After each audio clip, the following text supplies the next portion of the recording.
Çin'in Doğu Türkistan'ı işgal ederek Müslüman Türklere karşı yürüttüğü baskı, zulüm, asimilasyon ve soykırım uygulamaları uluslararası toplumun dikkatini çekmeye ve küresel medyada gündem oluşturmaya devam ediyor.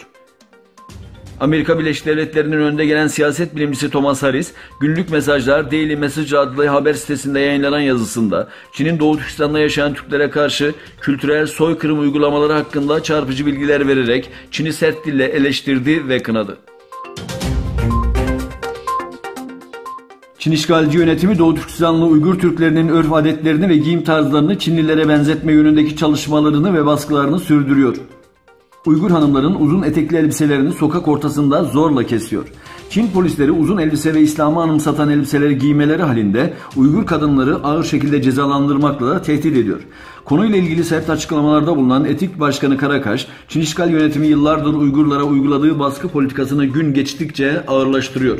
Çin memurlarının sokak ortasında Uygur hanımlarının elbiselerinin eteklerini zorla kesmesi insanlık dışı bir uygulama ve asimilasyonun rencide ederek uygulanma halidir. Bu da Doğu Türkistan'daki şiddetin ne kadar vahim olduğunun bir göstergesidir. Çin işgal yönetimini şiddetle kınıyoruz. Dünya kamuoyunu Çin'e karşı tek ses olmaya çağırıyoruz dedi.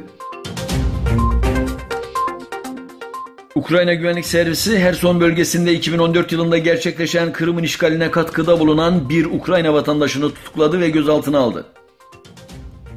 Ukrayna Güvenlik Servisi tarafından yapılan açıklamada Ukrayna kolluk güçlerimiz söz konusu işbirlikçinin 2014 yılında Kırım Özerk Cumhuriyeti topraklarında bulunduğunu ve işgalci yönetim tarafından organize edilen sözde referandumun gerçekleşmesi için yardım ettiğini de tespit etti denildi.